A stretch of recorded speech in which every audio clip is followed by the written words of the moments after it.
अस्सलाम वालेकुम, welcome back to super learning. और आज से हम एक लेक्चर सीरीज का आगाज करने जा रहे हैं। बहुत सारे सवालात पूछे जाते थे, बहुत सारे स्टूडेंट्स ने मुझसे पूछा कि सर क्या हम ग्राफिक डिज़ाइनिंग सीख कर ऑनलाइन अर्निंग कर सकते हैं और ग्राफिक डिज़ाइनिंग है क्या। और भी बहुत सारे सवालात हैं ग्राफिक डिज़ाइनिंग से रिलेटेड। तो आज से हम ग्राफिक डिज़ाइनिंग में सबसे ज़्यादा यूज़ होने वाला टूल है एडोबी इलस्ट्रेटर, आज से स्टार्ट करेंगे। इस वीडियो में हम आपके साथ उसका इंटरफेस शेयर करेंगे और इसमें हम क्या क्या काम कर सकते हैं वो सारी की सारी डिटेल आपके साथ शेयर करेंगे। सबसे पहले हम इलस्ट्रेटर को ओपन करते हैं और जैसे नॉर्मल दूसरे सॉफ्टवेयर ओपन करते हैं इसी तरह आप एडोबी को भी ओपन कर लें। इलस्ट्रेटर को CC 2018 वर्जन में इसका यूज कर रहा हूँ। आप जिस भी वर्जन में काम करना चाहें कर सकते हैं, काम करने का तरीका सेम है। हम इलस्ट्रेटर को ओपन करते हैं। हमारे पास यहाँ पर वेलकम स्क्रीन शो हो रही है। अगर आप देखें रिसेंट में तो आपके पास कुछ रिसेंट जो आपके प्रोजेक्ट्स हैं वो यहाँ शो हो रहे हैं, आप इन पर भी काम कर सकते हैं। ओपन ऑलरेडी अगर आपके सिस्टम में कोई ऐसा प्रोजेक्ट जिस पे आप काम कर रहे हैं वो सेव है तो आप उस प्रोजेक्ट को भी ओपन कर सकते हैं। फिलहाल मैं ओपन नहीं कर रहा। क्रिएट न्यू पर क्लिक करेंगे तो आपके पास एक नया डॉक्यूमेंट आ जाएगा और इसके लिए दूसरा मेथड ये है कि आप फाइल से जाकर भी नया डॉक्यूमेंट ले सकते हैं या फिर अपने कीबोर्ड से कंट्रोल N प्रेस करके भी नया डॉक्यूमेंट ले सकते हैं। इसमें कुछ डिफॉल्ट साइज हैं और रिसेंट जो यूज किए आपने सेव कर सकते हैं। आप मोबाइल में डिफरेंट मोबाइल के साइज हैं अगर आप मोबाइल के लिए कोई चीज डिजाइन कर रहे हैं। इसके अलावा वेबसाइट्स के लिए अगर आप कुछ बना रहे हैं तो वेबसाइट्स के लिए बैनर्स वगैरह या कर्जल वगैरह या कुछ भी ऐसा डिजाइन कर रहे हैं तो आप वेब के डिजाइन भी कार्डबोर्ड के साइज में सेट कर सकते हैं। अगर आप प्रिंट के लिए कुछ बना रहे हैं तो आप यहाँ प्रिंट पर क्लिक करेंगे तो उसके डिफरेंट साइजेस हैं, जैसे लेटर, A4 लीगल और बाकी भी साइज हैं, आप इनका इस्तेमाल कर सकते हैं। कस्टम अगर आपको साइज चाहिए तो आप यहाँ पर खुद से कस्टमाइज कर सकते हैं। लाइक मुझे चाहिए यहाँ 500 मैं दे रहा हूँ विड्थ। फर्स्ट डायमेंशन याद रखिएगा वो विड्थ होगी और यहाँ से आप डिफरेंट यूनिट सेट कर सकते हैं। यूनिट्स में मैं यहाँ फिलहाल पिक्सल्स को सेट कर रहा हूँ और 500 बाय 300 मैं यहाँ पर ले रहा हूँ। हाइट जो है वो मैं 300 ले रहा हूँ और 500 पिक्सल जो है इसकी विड्थ। ओरिएंटेशन आपके आर्टबोर्ड की डायरेक्शन है, वर्टिकल चाहिए या हॉरिजॉन्टल चाहिए, ये दोनों डायरेक्शन आप सेट कर सकते हैं।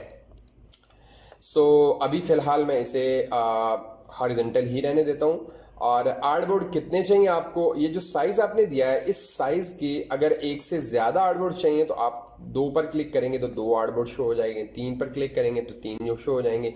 बट अभी हमें सिर्फ एक चाहिए तो हमने एक सेट कर लिया।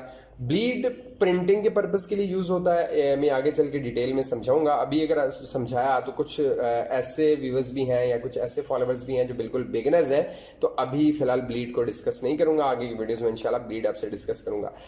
ये सारी सेटिंग करने के बाद यहाँ नेम भी दे सकते हैं आप, लाइक क्लास 1 दे रहा हूं मैं एंड क्रिएट करेंगे तो आपके पास जो है वो यहाँ आर्टबोर्ड शो हो चुका है। इस आर्टबोर्ड को कंट्रोल- और कंट्रोल+ से जूम इन जूम आउट कर सकते हैं। इसके अलावा जूम करने का एक मेथड और भी है, अगर आप Alt प्रेस करते हैं और अपना स्क्रॉल व्हील इसका इस्तेमाल करते हैं तो भी जूम इन जूम आउट कर सकते हैं। तो ये दोनों मेथड है, बहुत ज्यादा यूज होते हैं, बहुत ज्यादा ये दोनों तरीके यूज होते हैं जब हम अपने आर्ट बोर्ड को या अपने वर्किंग एरिया को जूम इन जूम आउट करते हैं। अगर आप अपने कंट्रोल 0 प्रेस करते हैं तो आपका जो आर्ट बोर्ड है वो फुल स्क्रीन पर फिक्स हो जाएगा। मैं थोड़ा सा जूम कम कर लेता हूँ कंट्रोल- से और इतना मैंने इसका जूम कर दिया है। उसके बाद हम यहाँ पर इसका थोड़ा सा इंटरफेस देख लेते हैं। हमारे पास टॉप पर देखें तो ये हमारे टैब्स भी कहलाते हैं या मेन्यू बार भी आप इन्हें कह सकते हैं। यहाँ राइट साइड पर भी कुछ फीचर्स हैं, इनके बारे में साथ साथ देखेंगे। यहाँ लेफ्ट साइड पर देखें, बहुत ही इंपॉर्टेंट, ये जितने भी आपको कमांड्स नजर आ रही हैं इन कमांड्स की मदद से हम डिफरेंट डिजाइन जो है वो यहाँ पर बनाते हैं। उसके साथ साथ हम देखें तो यहाँ हमारे पास प्रॉपर्टी बार शो हो रहा है। जो भी टूल आप सेलेक्ट करते हैं उससे ही रिलेटेड आपके पास यहाँ पर डिफरेंट प्रॉपर्टीज शो हो जाती हैं। इसके अलावा अगर यहाँ पर आप देखें तो इस एरो पर क्लिक करें तो आप एसेंशियल पर क्लिक करेंगे। इस लेआउट को डिफरेंट तरीके से आप सेट कर सकते हैं। लाइक मैं अगर इससे यहाँ सेट करके दिखाऊँ तो यहाँ देखें प्रॉपर्टीज शो हो रही हैं। अगर मैं कोई भी ऑब्जेक्ट किसी भी ऑब्जेक्ट पर क्लिक करता हूँ तो उसी ऑब्जेक्ट से रिलेटेड उसकी प्रॉपर्टीज शो हो जाएंगी। अगर आप कुछ गड़बड़ हो जाती है इसकी, अगर आप इसे यहाँ से उठाकर यहाँ ले आते हैं, इसको उठाकर यहाँ ले आते हैं, इसको उठा, ये देखिए टॉप पर ये जो आपको डॉट्स नज़र आ रहे हैं इन पर क्लिक करके ड्रैग करते हैं इसी तरह, और इसी तरह बाकी भी चीज़ें, तो ये काफ़ी चीज़ें जो है वो इधर उधर हो चुकी हैं। आप मैनुअल तरीके से भी कर सकते हैं, लेकिन अगर आप यहाँ पर क्लिक करें एरो पर और रीसेट एसेंशियल पर क्लिक करेंगे तो वो ऑटोमेटिकली सारी सेटिंग को दोबारा एडजस्ट कर देगा। एक से ज़्यादा अगर आपको आर्टबोर्ड चाहिए तो आप अगेन फाइल में जाके न्यू डॉक्यूमेंट पर क्लिक करके साइज लेकर आप क्रिएट कर सकते हैं। तो देखिए हमारे पास 2 डॉक्यूमेंट्स यहाँ पर शो हो गए हैं, दोनों अलग साइज के भी आप ले सकते हैं।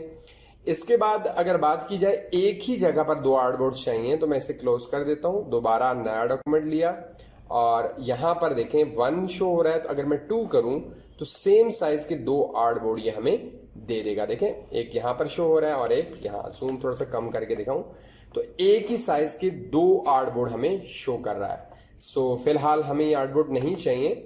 अगेन फाइल न्यू और यहां से जाके आप आर्टबोर्ड एक ही कर दें, क्रिएट करेंगे और उसके बाद कंट्रोल माइनस इन कंट्रोल 0 करेंगे तो आपका कैनवस स्क्रीन पर फिट हो जाएगा। इन टूल्स में अगर आप एरो एक नजर आ रहा होगा टॉप पर, अगर आप इस पर क्लिक करते हैं तो आप एक कॉलम में इन्हें शो कर सकते हैं, अगर आप इस पर दोबारा क्लिक करते हैं तो ये 2 कॉलम पर शो हो जाएंगे। यहाँ पर प्रॉपर्टीज बहुत ज़्यादा इंपॉर्टेंट है। अगर आप कोई भी शेप ड्रॉ करते हैं, लाइक ये शेप आगे चल के डिस्कस करूंगा, जैसे ये एक शेप ड्रॉ की मैंने, इसका फिल कलर मैंने यहाँ से दे दिया, कोई भी लेट्स सपोज ये वाला कलर दे दिया और इसकी आउटलाइन पर क्लिक करके यहाँ पर मैंने क्लिक किया नन पर, तो आउटलाइन इसकी खत्म हो गई है।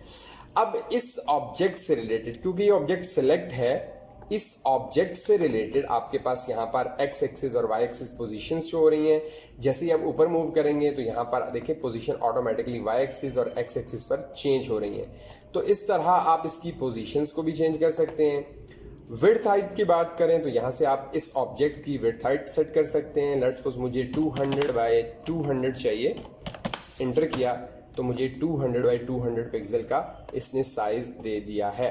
उसके बाद रोटेट करना चाहें तो यहाँ 45 पे अगर हम रोटेट करें तो ये देखें रोटेशन का ऑप्शन मौजूद है, रोटेट हो गया है।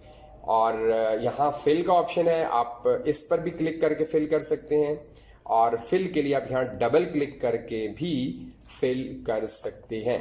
अभी मैंने आउटलाइन पर डबल क्लिक किया था, आउटलाइन को नन कर देते हैं, इस बटन पर डबल क्लिक करें और जो भी आपको चाहिए आप उसको कलर ले लें। उसके बाद हमारे पास यहाँ पर आ रहे हैं स्ट्रोक। अगर आप स्ट्रोक पर क्लिक करते हैं या इस स्ट्रोक पर क्लिक करके भी आप डिफरेंट कलर दे सकते हैं। स्ट्रोक का यहाँ पर आप विड्थ बढ़ा सकते हैं, कम कर सकते हैं। तो ये प्रॉपर्टी जो पैनल है ये बहुत ही इंपॉर्टेंट है और काफ़ी हेल्प आपको देगा। और अगर आप स्ट्रोक को नन करना चाहते हैं तो यहाँ से भी नन कर सकते हैं या फिर यहाँ पर क्लिक करके इस नन पर क्लिक करेंगे तो आपकी जो आउटलाइन है वो ख़त्म हो जाएगी।